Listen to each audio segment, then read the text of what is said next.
بسم اللہ الرحمن الرحیم۔ معزز سامعین و ناظرین، قرض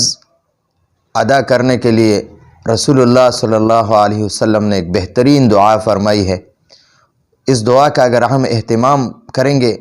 اور صبح و شام اس دعا کا اہتمام کریں گے، پابندی کے ساتھ پڑھیں گے، تو انشاءاللہ العزیز ہمارا جتنا بھی قرض ہو، خواہ ہمارا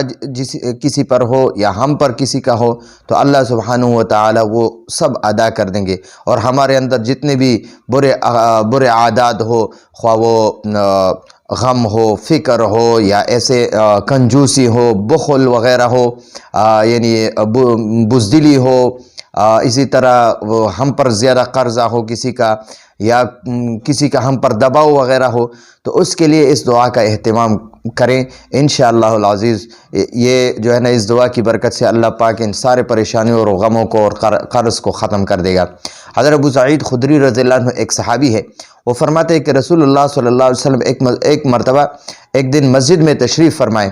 تو اچانک آپ صلی اللہ علیہ وسلم کی نظر مبارک وہ ایک انصاری صحابی پر پڑا، اور وہ انصاری صحابی حضرت ابو امامہ رضی اللہ عنہ تھے۔ حضور صلی اللہ علیہ وسلم نے فرمایا، اے ابو امامہ، کیا بات ہے، تم آج مسجد میں نماز کے وقت کے علاوہ دوسرے وقت میں بھی موجود ہو؟ تو انہوں نے عرض کیا، یا رسول اللہ صلی اللہ علیہ وسلم، غموں اور قرضوں نے مجھے گھیر لیا ہے، میں بہت غموں میں ڈوبا ہوا ہوں، اور اسی طرح جو ہے نا وہ قرضوں میں ڈوبا ہوا ہوں۔ حضور صلی اللہ علیہ وسلم نے فرمایا، کیا میں تمہیں ایسا کلام نہ سکھاؤں کہ جب تم اسے کہو گے، اس کلام کا اہتمام کرو گے، تو اللہ جل جلالہ تمہارا غم دور کر دیں گے اور قرض اتروا دیں گے۔ انہوں نے کہا، یا رسول اللہ صلی اللہ علیہ وسلم، ضرور سکھا دیں، وہ کلمات ہمیں ضرور سکھا دیں۔ حضور صلی اللہ علیہ وسلم نے فرمایا، صبح و شام یہ دعا پڑھا کرو، صبح و شام اس دعا کا اہتمام کرو، یہ دعا پڑھا کرو، اللہم انی اعوذ بک من الہم والحزن، اے اللہ میں فکر اور غموں سے تیری پناہ چاہتا ہوں، وَأَعُوذُ بِكَ مِنَ الْعَجْزِ وَالْكَسَلِ، اور اے اللہ میں عاجزی یعنی عجز سے اور سستی سے پناہ مانگتا ہوں، اور وَأَعُوذُ بِكَ مِنَ الْجُبْنِ وَالْبُخْلِ، اور اے اللہ میں بزدلی اور کنجوسی سے تیری پناہ چاہتا ہوں، وَأَعُوذُ بِكَ مِنْ غَلَبَةِ الدَّيْنِ، اور اے اللہ میں قرضے کے غلبے سے تیری پناہ چاہتا ہوں کہ مجھ پر یعنی قرضے کا بہت زیادہ غلبہ ہو، اور وقہر الرجال، اور لوگوں کے دباؤں سے تیری، یعنی لوگ مجھے دبائیں، مجھ پر زبردستی کریں، مجھے ڈرائیں، تو ایسے لوگوں سے بھی یا اللہ میں تیری پناہ چاہتا ہوں۔ تو اس دعا کا اگر ہم اہتمام کریں گے، تو وہ صحابی فرماتے ہیں حضرت ابو امامہ رضی اللہ عنہ کہ میں نے جب اس دعا کا اہتمام کیا، صبح و شام میں نے اس کا اہتمام کیا، تو اللہ سبحانہ و تعالی نے میرے غم بھی دور کر دیے اور میرا سارا قرضہ بھی ادا کر دیا۔ تو یہ حضور صلی اللہ علیہ وسلم نے صحابہ کرام رضوان اللہ عنہم اجمعین کو جو بھی فرمایا تھا، تو یہ سارے امت کے لیے سبق ہے۔ ضروری نہیں ہے کہ وہ صرف اس صحابی کے لیے تھا، اور نہیں،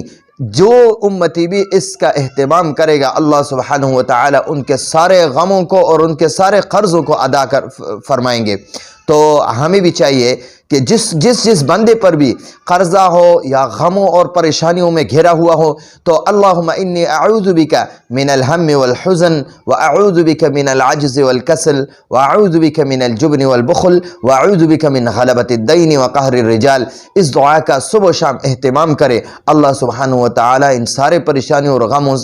غموں سے اور سارے قرضوں سے ہماری حفاظت فرمائے گا، اور سارے قرضیں جتنے بھی ہو وہ اللہ سبحانہ و تعالی اپنے غیبی خزانوں سے ادا فرمائیں گے۔ تو ایک مرتبہ دوبارہ سنیں، اللہم انی اعوذ بک من الہم والحزن، واعوذ بک من العجز والکسل، واعوذ بک من الجبن والبخل، واعوذ بک من غلبۃ الدین وقہر الرجال۔